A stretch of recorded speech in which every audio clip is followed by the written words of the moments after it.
The lie of euthanasia is that in some instances, suicide is the best option. Euthanasia, the practice of intentionally ending a life to relieve pain and suffering. The word literally means good death. It's considered good to many because assisted suicide is viewed as a solution and a legitimate means of ending suffering and escaping what feels inescapable. But is this a helpful or even moral portrayal of suicide? People don't usually choose to end their life while in the right state of mind. They only ever reach that point because they believed the lie of good death. The lie of euthanasia is that in some instances, suicide is the best option, or even the only option. But should we really be telling the most vulnerable in society, those who suffer severe depression, crippling anxiety, or chronic illness, that suicide is a viable option, at least for some?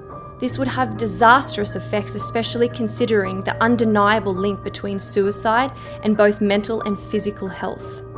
Each year, approximately 2,400 Australians commit suicide. For every one of those deaths, there are said to be 20 to 30 failed suicide attempts. One of the major causes for suicide is mental illness.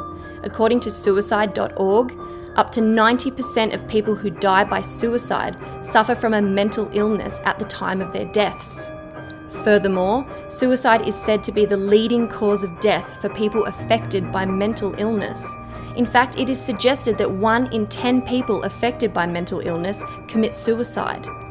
In a 2007 survey of mental health and well-being, 72% of participants who had serious thoughts of suicide suffered from a mental disorder. Of these people, 77% suffered an anxiety disorder, 63% had a mood disorder, and 34% had a substance use disorder. The most common mental illness is said to be depression, and when a person suffers from depression, the risk of suicide is severely heightened. According to Beyond Blue, 1 in 5 suicides are linked to physical health problems. Some studies suggest the risk of suicide may be doubled by people who suffer from chronic pain. Furthermore, those who suffer from chronic illnesses are said to be at greater risk of developing depression and anxiety.